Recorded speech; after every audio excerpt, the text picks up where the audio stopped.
The world is experiencing a pretty dramatic skills gap. More than 50% of U.S. college graduates are unemployed or underemployed a year after they graduate. We have a real problem today with the relevance of the experience for many of our students. It's not directly tied to the learner's professional and personal aspirations. There are millions of children in school, but they're not learning.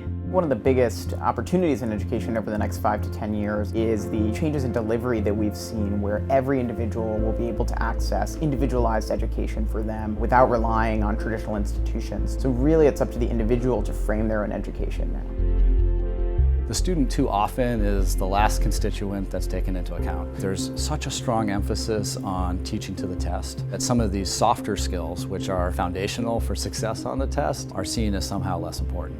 If we look at the skills gap, the kinds of things that employers are looking for is the ability to collaborate. Many technologies are meant to teach using a cognitive approach. Increasingly, we're seeing technologies that also focus on socio-emotional skills. These are really different character-based skills and traits that are oftentimes hard to quantify. The New Vision for Education project really is helping to shine a light on the soft skills that are needed for development of students across the world. Figure out how these skills are measured, how they're taught, and different ways we can use technology to develop them.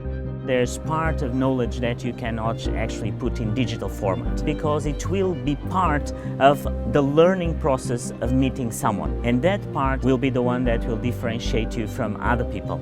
Children learn better when they learn with a peer with whom they're friends. I'm interested in technology that makes a bond with students and that uses that social bond to improve the educational atmosphere. There's narrative, there's multimedia, there are interactive capabilities, there's assessment.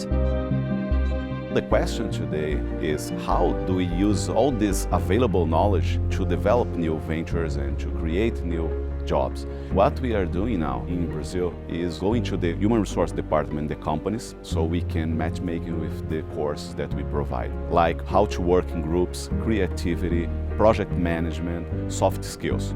What we'd really like to see in the future is a change not just from the employer, but from almost every stakeholder in education, where it's not the degree or where the knowledge was obtained that matters, but it's the skill level and those particular skills that were obtained and the way that students showed those skills. It will require the collaboration and partnership by all the stakeholders.